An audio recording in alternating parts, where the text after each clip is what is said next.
I once watched a woman sculpt an image out of a flat piece of cloth. Oh, wow. Really? Yeah, it was incredible. She was pulling these vibrant birds and intricate geometric shapes up out of the fabric using literally nothing but a pair of scissors and these tiny, almost microscopic stitches. That sounds amazing. Where were you?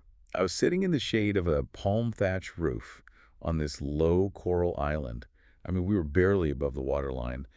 And the Caribbean Sea around us was that impossible, almost luminous shade of clear blue. Right. You were in Panama, right? Exactly, yeah. This is a personal eyewitness memory of mine. I was in the San Blas Islands, which is part of Guna Yala off the coast of Panama. Okay, I see. And the Guna woman sitting near me, well, she wasn't leaving. She had this folded square of cloth resting on her lap, and she was meticulously cutting through the layers. Like cutting downward into the fabric. Yeah, exactly. She'd cut a shape and then turn under the raw edges with her needle. But, as she worked, it was impossible to ignore how she was adorned. Right, the traditional dress. Yes, the physical wealth of her culture was carried directly on her body. Yeah. She wore a thick band of gold through the septum of her nose, which is called the olasu. Oh, wow. And she had these broad, heavy gold discs at her ears. Plus, her forearms and calves were wrapped in tight, spiraling ropes of tiny beads. The winies, right. Yeah, the winies.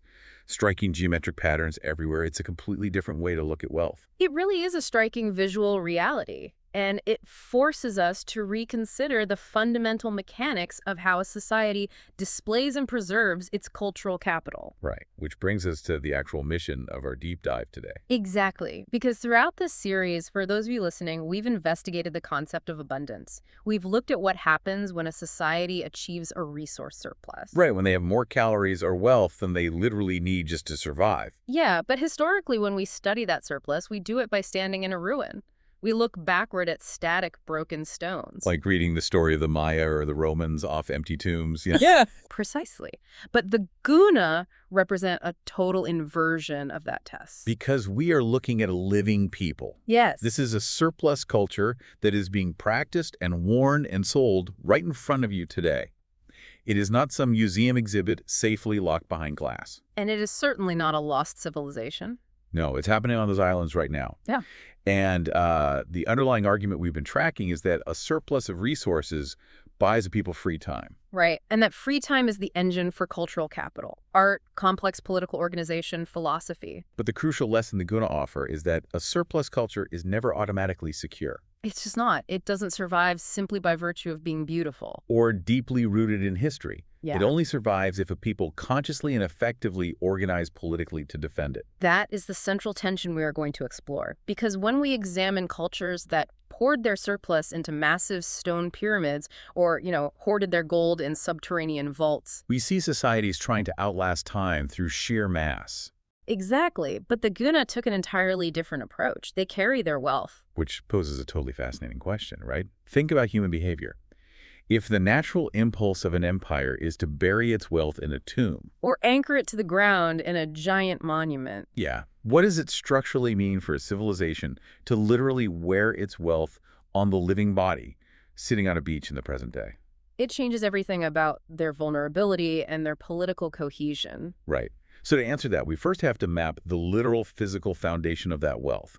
Let's talk about the geography of their abundance. Okay, so Guna Yala is this very specific winding ribbon of territory along Panama's Caribbean coast. It's an archipelago, right? Yes, roughly 360 reef islands strung parallel to the shoreline.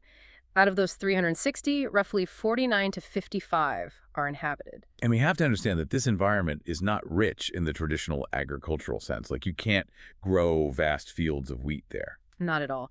It is a dense, layered tropical ecosystem. It's incredibly generous, but it requires a highly specific strategy to harvest. The sources outline this strategy by breaking the Guna's environment down into 3 distinct, overlapping larders. Right, essentially 3 separate pantries that they draw their abundance from. The first larder is the reef and the sea itself. That's their daily protein. Exactly. We are talking about fish, lobster, crab, and conch. And the key mechanical advantage here is access. Because they literally live right on the reef islands. Yeah, so the protein is always within immediate reach. They do not have to mount massive, high-cost, multi-day deep-sea expeditions to secure a catch. I mean, a fisher can just paddle a dugout canoe a short distance from their home, grab enough protein for the family, and be back in a few hours. The energetic cost of acquiring that protein is extraordinarily low compared to the caloric payoff.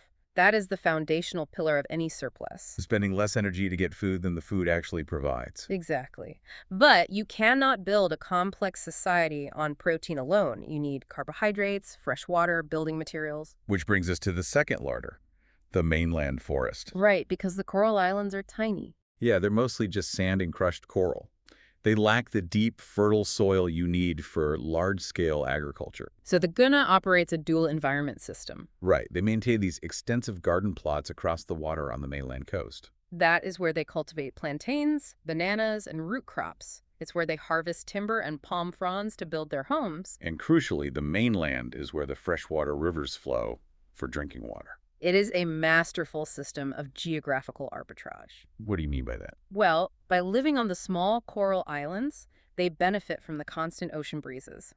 Those breezes sweep the islands clear of dense mosquito populations. Oh, right, and all the tropical diseases that go with them. Exactly. Living deep in the mainland jungle is really challenging because of that. So they sleep in a disease-light, defensible environment, but they commute across the water to farm the fertile soils. They literally extract the best elements of both ecosystems. It's brilliant. It is. But I struggle to see how a sustainable supply of fish and plantains inevitably leads to highly complex, internationally traded textile art. Right. A caloric baseline keeps you fed, but it doesn't automatically generate gold earrings. Or piles of imported cotton. There has to be an economic catalyst, something that converts agricultural stability into hard currency. And according to the historical record, that catalyst was the third larder, the coconut. Wait, coconuts? Yes, the coconut groves represent the true economic engine of this story.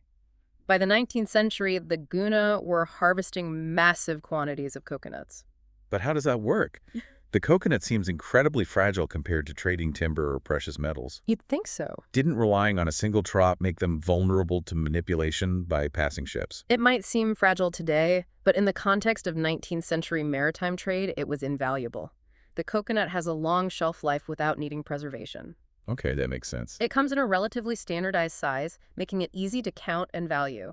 Its hard shell protects it from rot and pests. Oh, wow. But most importantly, for the sailors on passing Colombian vessels and other merchant ships, the coconut was a sealed, sterile container of fresh water and high-density calories. So when a ship anchored off the San Blas coast, The Guna paddled out with canoes loaded with coconuts. They possessed a renewable, easily harvested surplus that the global maritime economy desperately needed. and the mechanics of that exchange are what directly paved the way for the art form I witnessed. Yes. Because the Guna didn't trade those coconuts for abstract currency or gold coins, right? No, they traded them specifically for imported manufactured goods: cotton cloth, thread, steel needles, and sharp scissors. They basically traded a natural agricultural surplus for the exact imported raw materials and specialized tools required to create the mola. This is a profound thermodynamic conversion. I like that phrasing. Yeah, they took the solar energy captured by the coconut groves, traded it to the global maritime network, and converted it into manufactured textiles and steel tools. So this three-tiered abundance, the low-effort protein, the agricultural yield, and the economic leverage of the coconut trade, it provided them with security and time. Exactly. They engineered a societal framework with enough structural margin that human hands could be spared from the daily grind of survival. Specifically, the hands of Guna women. Yes, they were freed up to engage in a form of artistic production that is just staggeringly time-intensive. Which completely flips our traditional understanding of historical economics upside down. How so? Well, we are so conditioned to associate a resource surplus with funding armies. We think of Rome leveraging Egyptian grain to feed legions. Right, or forced labor dragging limestone blocks to build monuments. But here, a literal surplus of coconuts bought the Guna the free time, the canvas, and the steel tools needed to invent a completely new textile art. And that leads us directly into the physical mechanics of the mola itself, because the mola is not simply a painted canvas. No, not at all. And it is not a standard embroidered shirt. The technique required to create it represents a highly complex spatial and cognitive puzzle. Yeah, the process is called reverse applique. Right, and to truly appreciate the mola, you have to understand the distinction between additive and subtractive art. Okay, so standard applique, which you see in lots of textile traditions globally, is additive. You take a base piece of fabric, you cut out a decorative shape from a second piece, say a red star, and you sew that red star onto the top of your base layer. You're adding material to a blank canvas. Exactly. But reverse applique is fundamentally subtractive. It requires the artist to work backward. It requires the artist to visualize the finished image embedded deep within the layers before a single cut is made. Right, so picture this. You take 2 or 3, or in some cases up to 7, solid-colored rectangular cotton panels. That's a lot of layers. Yeah. Let's imagine a stack with a black layer on top, a vibrant red layer beneath it, and a bright yellow layer at the very bottom. You stack them perfectly flat and baste them together so they don't shift. The artist then takes her scissors and cuts a shape, perhaps the outline of a frigate bird or a sea turtle, directly into the top black layer. But she has to be incredibly precise. She only cuts through the black fabric, exposing the red fabric resting beneath it. Right, and this is where the extreme labor intensity comes into play. You cannot leave a raw cut edge of cotton fabric exposed. No, it will rapidly fray and disintegrate. Exactly. So she takes her needle and physically turns the raw cut edge of the black fabric under itself, creating a clean hem. And she sews that folded edge down to the red fabric using tiny, almost invisible stitches. She is essentially drawing the outline of the bird by folding the top layer away. That is wild. Then she might decide she wants the bird's eye to be yellow. So she cuts a smaller circle inside the exposed red layer, folds the red edges under, and reveals the yellow layer at the very bottom. She can continue this process through multiple layers, cutting deeper and deeper into the stacked fabric to reveal different colors. And she can also utilize traditional applique to add small accents on top, or incorporate intricate surface embroidery for texture. When a high-quality mola is finished, the surface reads as a single, dense, integrated image. It isn't bulky at all. There are no thick, visible seams sticking up. Every single line, every curve, every geometric angle in the design is a folded under edge of fabric. Producing a fine, highly detailed mola requires weeks of continuous, focused, sedentary work. You cannot produce a mola if you are simultaneously required to forage for food all day. The art form is the physical proof of the society's time surplus. But the visual language of the mola did not simply spring into existence the moment those ships began trading cloth and scissors. Right, the geometric patterns and the iconography have a much deeper origin. Yes. Before the 19th century trade made woven cloth abundant, Guna men and women utilized a sophisticated tradition of body painting. They painted these exact same bold, labyrinthine, interlocking geometric designs directly onto their skin. So when the coconut trade suddenly flooded their economy with cotton panels, they didn't adopt the aesthetic of the sailors. No, they took the canvas off their own skin and transferred it to the fabric. The mola is quite literally body art moved one step removed. It transitioned from a temporary design painted on the biological body to a permanent design stitched into the front and back panels of a woman's blouse. That transition from skin to cloth is a powerful example of cultural adaptation. The surplus of trade goods allowed them to preserve their ancient aesthetic heritage in a completely new, more permanent medium. But they did not treat this new medium as a static vault. They did not freeze their designs in a hypothetical, pure past. And this is perhaps the most compelling aspect of the mola as a living art form. The subject matter is incredibly elastic. Very much so. On one hand, you have molas that depict deep Guna cosmology, their creation legends, the protective spirits, the intricate geometric patterns that represent the invisible architecture of the universe. And you see the immediate environment reflected, like pelicans, crabs, medicinal plants. But because the Guna are a living people navigating the modern world, their art digests modernity. Yeah, you will see molas meticulously hand-stitched over weeks using the traditional reverse applique technique, but the central image might be the logo of a Coca-Cola bottle. Or a beer label. Or an airplane flying overhead. You'll even see political slogans, boxing matches, or election imagery. But wait, I have to challenge this from a traditionalist perspective. Okay, go ahead. If you take an ancient sacred tradition of body painting, transfer it to cloth, and then suddenly start stitching corporate soda logos or airplanes into the center of it, isn't that just assimilation by another name? I see what you're saying. Doesn't incorporating a beer label dilute the core identity of the art form? I would actually argue the exact opposite. Really? How so? Consuming modernity on your own terms and rendering it through your own traditional processes is the antithesis of assimilation. Okay, unpack that for me. If a culture restricts its art exclusively to the past, it essentially turns itself into a museum. It accepts the outside world's expectation that indigenous cultures only exist in antiquity. Oh, I see. By incorporating an airplane or a political slogan using a deeply traditional, intensely demanding technique, the Guna are asserting that their culture is alive, observant, and fully participating in the contemporary timeline. They're not being erased by the modern world. Exactly. They're observing the modern world, digesting it, and rendering it back in their own visual vocabulary. They're subjugating the modern imagery to their ancient technique. The airplane doesn't change the mola claims the airplane. That's a perfect way to put it. That makes perfect logical sense. And it expands our understanding of how they present themselves to the world, because the mola blouse is only one component of a much larger aesthetic structure. Right. We need to look at the complete ensemble of Guna-worn wealth. The entire body becomes a curated display of surplus. Let's break that down. Well, the everyday dress of a traditional Guna woman operates as a complete, unified aesthetic statement. Below the vibrant, multi-layered mola blouse, she wears the sabure, which is a wrapped skirt crafted from commercially printed fabric. And on her head, she wears the muzu, a distinct, brightly colored headscarf, traditionally red and yellow. But the most striking elements, the elements that explicitly communicate accumulated wealth, are the gold and the beadwork. The gold at the throat, as it is often described, the alasu, is the gold septum ring.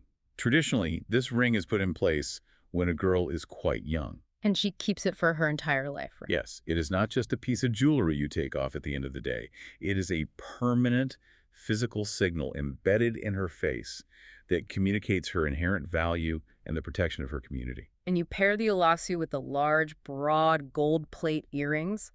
Gold has universally served as the ultimate symbol of a hoarded surplus across human history. Sure, you see it everywhere. But in empires like Rome or the Inca, gold was overwhelmingly concentrated, melted down, and hoarded in central vaults controlled by the state. Here, the gold is decentralized, and it is worn openly on the body in the course of daily life. And complementing the gold are the winies, sometimes referred to as chakira. Right, the beadwork. These are the long, continuous strings of tiny, brightly colored beads. But the mechanics of how they are worn are crucial. They aren't worn as loose, draping necklaces. No, they're wound incredibly tightly around the forearms and the lower legs. They create solid, continuous sheaths of geometric patterns that cover the limb entirely. The process of binding the limbs with winies typically begins at a girl's coming-of-age ceremony. From that point forward, they become a daily, physical staple of her presentation to the world. When you look at the complete ensemble, the reverse applique mola, the wrapped sabure, the gold olasu, the broad earrings, the tightly wound winies, you are looking at a profound philosophical departure from the cultures that build monuments. The Maya, the Khmer, the Romans, they took the caloric and material surplus of their societies and poured it into static stone. They anchored their cultural identity to a specific, unmoving geographic coordinate. But the Guna wealth is inherently portable. It is folded into a lap, it is bound to the arms, it is pierced through the septum. There is absolutely zero separation between the wealth, the artistic achievement, and the living biological person.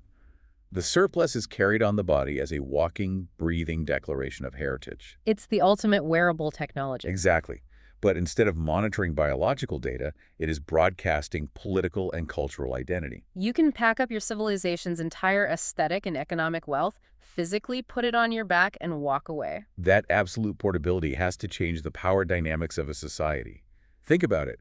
If your cultural identity is tied to a massive stone temple and an invading army captures or burns that temple. Your identity suffers a catastrophic, potentially terminal blow. Exactly. But when your identity is worn on your skin and stitched into the clothes on your back, your culture survives precisely as long as your people survive. You are your own monument. It makes the culture highly adaptable and structurally resilient against territorial displacement. But, that same visibility also creates a unique vulnerability. It does. When you wear your wealth, you cannot hide who you are. And as we move into the early 20th century, that highly visible daily broadcast of indigenous autonomy became a massive political target. To understand why, we have to look at the geopolitical shifts happening around them. Right. In 1903, Panama formally separated from Colombia. Backed by the U.S., of course. Yes, heavily backed and orchestrated by the United States, driven entirely by the strategic desire to secure the territory necessary to build the Panama Canal. So overnight, You have a brand new, newly independent nation-state trying to define its borders, consolidate its power, and project authority over its territory. And when the centralized government in Panama City looked outward toward the peripheries, they looked at the autonomous, self-governing San Blas coast and saw a problem. Because a nation-state inherently craves uniformity. It does. It requires its population to look toward the central capital for their laws, their cultural norms, and their economic structure. And the worn wealth of the Guna was a loud, visible, daily broadcast that stated, "We do not belong to you. We operate under our own laws, our own history, and our own center of gravity." The Panamanian state's response was aggressive. Starting around 1915, they moved beyond mere territorial claims and physically stationed colonial police forces directly on the Guna Islands. They built police barracks in the middle of these communities. But it wasn't just a military occupation meant to secure borders. It was a highly targeted campaign of cultural erasure. Right, and this assimilation drive really intensified and hardened between 1918 and 1919. Under the administration, policies associated with Panamanian President Belisario Porras. The policies enacted during this period were systematic. They were designed to dismantle the Guna as a distinct, self-governing people. The colonial authorities pressured the Guna to abandon their native language in favor of Spanish. They attempted to disband and outlaw the community congresses, which were the absolute bedrock of Guna political organization and decision-making. But the most visceral, aggressive tactic they deployed was directly targeting the bodies of Guna women. The colonial police explicitly and legally forbade Guna women from wearing the mola blouse. They banned the olasu, the gold nose ring. They banned the beaded weenies. We really have to analyze the mechanics of that specific policy. Why target the clothing? It wasn't about the raw materials of the fabric or the metal. It was a calculated mechanism of forced assimilation. The state understood that the worn wealth was the physical manifestation of Guna identity. They operated under the colonial logic that if you forcibly strip away the visible markers of a culture and force the population to adopt the dress and visual norms of the dominant culture, the underlying independent identity will eventually dissolve. You erase the people by erasing how they look. The emotional and psychological weight of this cannot be overstated. Imagine armed colonial police entering your community, walking into your home, and decreeing that the clothing you spent weeks meticulously sewing is illegal. Imagine being told that the gold ring you have worn in your face since childhood is a criminal offense. The enforcement was physically invasive and brutal. The historical sources detail reported police misconduct, where colonial forces would physically coerce young Guna into adopting Western styles of dress. They forced them to participate in civilized dances. Western-style social dancing, which the Guna viewed not just as a profound insult to their cultural norms, but as a direct physical sexual threat to their young women. This fundamentally altered the nature of the culture. When a state criminalizes a piece of clothing, the act of making or wearing that clothing transforms instantly. It is no longer just a traditional craft. Exactly. It becomes a dangerous, profound act of political defiance. Every time a Guna woman took a needle to fabric to stitch a mola in secret, she was committing a crime against the state. Every stitch was a rejection of colonial authority. It perfectly illustrates our core thesis. Yeah, the state wasn't terrified of a gold nose ring because it was a weapon. They were terrified of the autonomy it represented. Making a mola was no longer just an expression of a resource surplus. It was a political line in the sand. And the tension created by this systemic abuse eventually snapped. The assimilation campaign, the physical abuses by the police, the direct attack on their women and their core identity, it pushed the Guna to the absolute brink. They refused to be erased. Which leads us directly to February 1925 and the explosion of resistance historically known as the Dual Revolution or the 1925 Guna Revolution. This revolution is a masterclass in how a decentralized people can leverage their internal political structures to mount a massive, highly coordinated defense against a centralized state. I want to break down the mechanics of how this uprising actually functioned because it is incredible. The Guna did not have a single king. They did not have a standing army or a centralized military command. They were a population of artists, fishers, and farmers spread out across dozens of isolated reef islands. They did not have telegraphs or radios to communicate. Yet the sources describe highly coordinated, simultaneous uprisings across multiple islands. They attacked the colonial police stations on the exact same night. The police forces were either killed or completely expelled from Guna territory. How do you synchronize a revolution across a decentralized archipelago in 1925? The coordination was entirely reliant on the very institution the Panamanian state had attempted to ban. The community congresses. Exactly. The core of Guna society revolves around the gathering of the Congress, led by saglas, or chiefs. The Saglas are not dictators. They are leaders who sing the history, the laws, and the shared identity of the people. Right, and two of the most crucial leaders who emerged to orchestrate this revolution were Sagla Nelikantule of the community of Ustupu and Simul Coleman of Ilagandi. Because they had these established congresses, they had a pre-existing network of trust. Nela Cantul and Simral Coleman didn't have to build a communication network from scratch. They just used the underground channels between the island congresses. It required physical movement. Emissaries navigating canoes across the water under the cover of darkness, leaders memorizing strategies, a deeply shared understanding of the timing and the objective. They weaponized their political cohesion. And they had a highly unusual external political ally in all of this. Yes, an American adventurer, former diplomat, and engineer named Richard Oglesby Marsh. Let's discuss Marsh carefully, because he is a highly complex and somewhat bizarre historical figure. To remain strictly factual with the historical record, Marsh was an American who traveled to the region and genuinely befriended the Guna leadership. He listened to their grievances regarding the Panamanian police abuses. He helped them organize politically, and he was instrumental in helping them draft a formal written declaration of independence. For a new sovereign Republic of Thule, which even featured its own flag. His geopolitical utility to the Guna leaders was immense. He understood how to frame their grievances in a way that would demand international attention. However, it is essential to note that while Marsh was a vital political ally during the 1925 revolution, he was simultaneously promoting a deeply racist, highly sensationalized white Indians of Darien theory. Right. He encountered some Guna individuals with albinism and attempted to spin their genetic condition into a massive pseudoscientific discovery. To drum up funding, fame, and scientific clout back in the United States, that entire biological theory has been unequivocally discredited by modern science. It is absolute nonsense. A prime example of early 20th century exoticism. But it is crucial to separate his discredited pseudoscience from his concrete political actions. The Guna leaders were brilliant strategists. They utilized Marsh not because they believed his biological theories, but because his presence brought an international lens to the conflict. Because Panama viewed the uprising as a purely internal domestic rebellion that they could crush with military force. Marsh's involvement and his connections to Washington complicated Panama's ability to retaliate blindly. Which brings us to the most tense moment of the conflict. You have a coordinated indigenous revolution. They have successfully, violently expelled the police from the islands. They have declared an independent republic. They have an American drafting their paperwork. From a purely military standpoint, the Panamanian state had the power to mount a massive bloody retaliation and level the islands. Exactly. How did this end in negotiation rather than an absolute massacre? This is where the broader mechanics of international geopolitics intervene.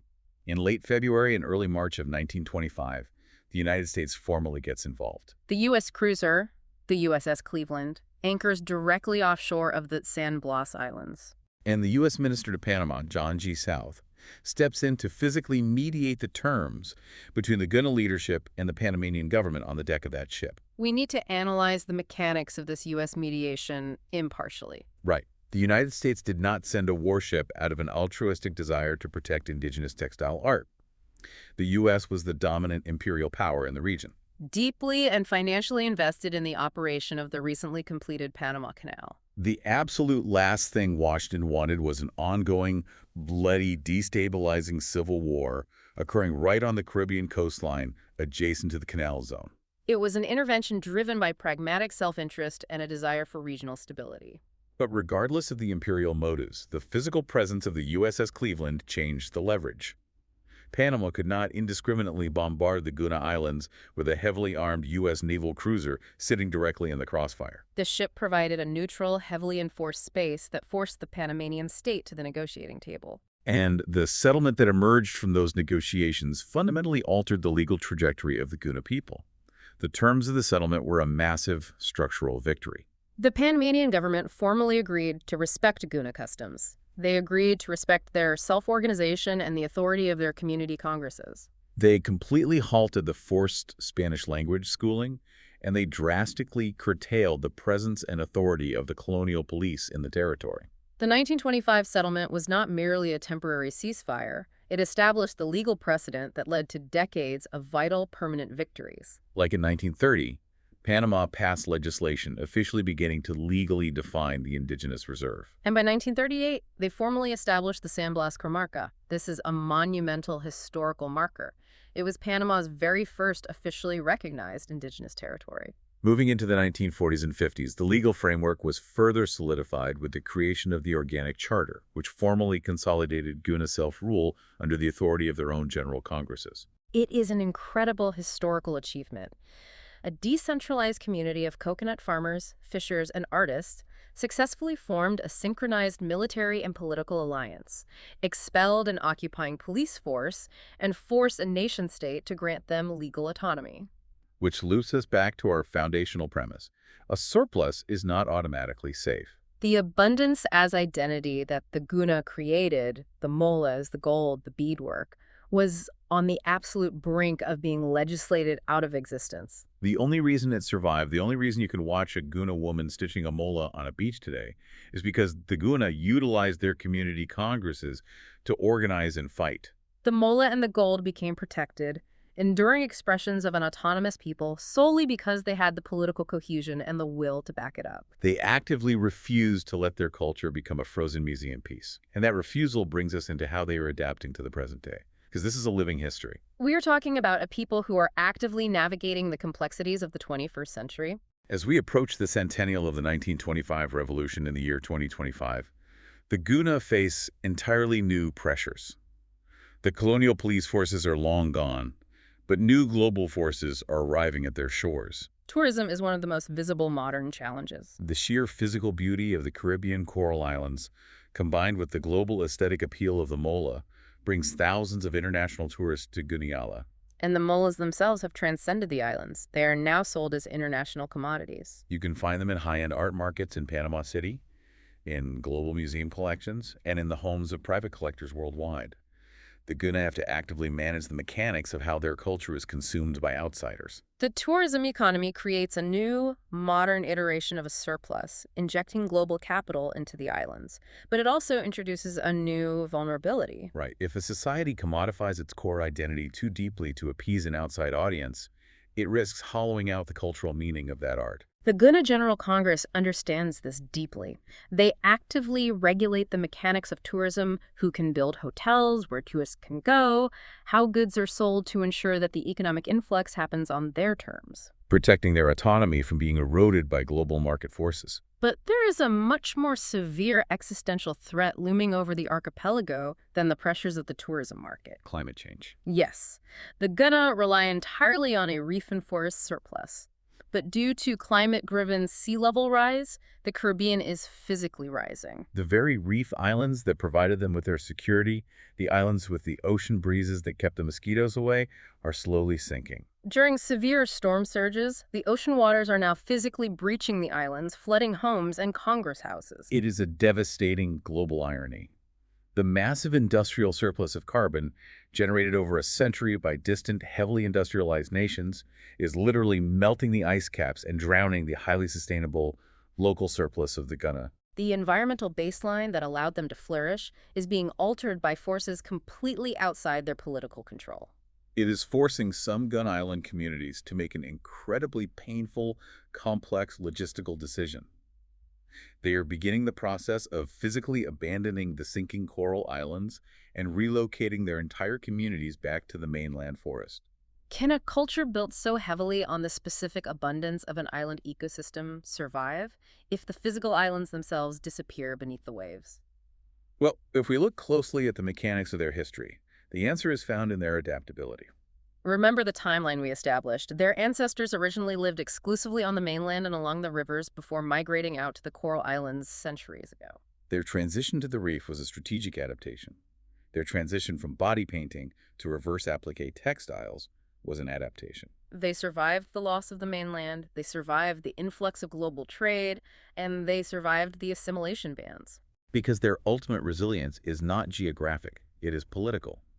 Their shared identity, structured around the congresses, is their primary tool for survival. They are demonstrating this continued self-determination in real time, even through administrative tools. Look at the orthographic reform. The orthographic reform is a brilliant example of modern political mechanics. For decades, the outside world, including anthropologists, museums, and older textbooks, spelled their name Kuna with a hard K.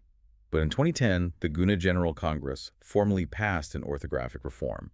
They officially shifted the spelling to Guna with a G. Which much more accurately reflects their own internal phonetics and linguistic structure. And the political weight of that decision was recognized the following year. In 2011, the Panamanian government officially accepted this reform, legally renaming the entire comarca from San Blas or Guna Yala to Guna Yala. That is the precise mechanism of a people controlling their own narrative.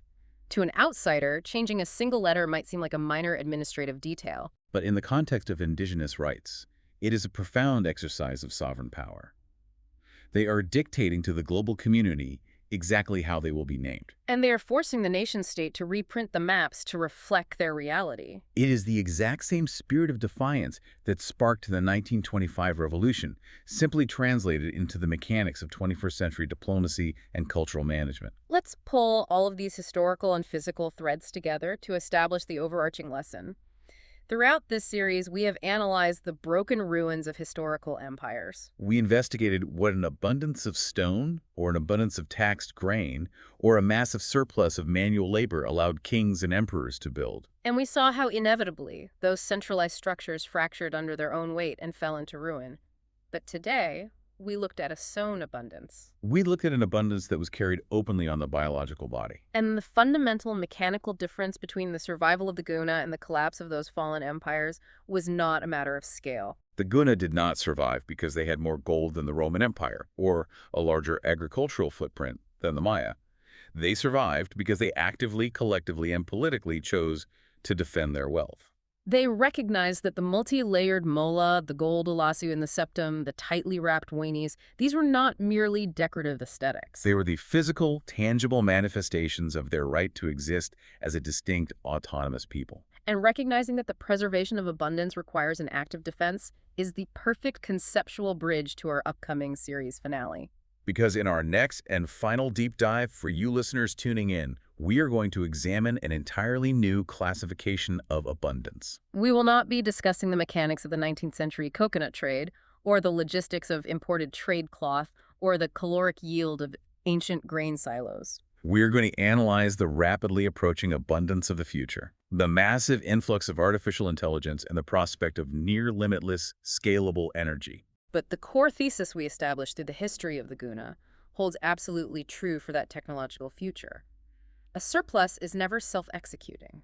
Just because a modern society suddenly gains access to a massive surplus of computational intelligence or raw energy does not mean that surplus will automatically result in a stable utopia. What a society ultimately does with the surplus, and crucially, who controls the mechanics of that abundance, is fundamentally a political question. The Guna proved to us, historically and in the present tense, that holding on to the benefits that abundance generates requires a deliberate act of will. Intense community cohesion, and the willingness to exercise power against those who wish to absorb it. It requires a society to know exactly what elements of their identity are worth keeping, and to organize effectively to defend them. Which brings me directly back to that sensory image from the beginning of our analysis. That memory of the Guna woman sitting in the deep shade of the palm patch, the impossibly clear Caribbean water resting behind her. She was using her steel needle to sculpt a vibrant geometric design up out of flat layers of cloth.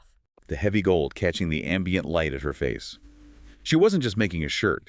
She was wearing the political history of her survival.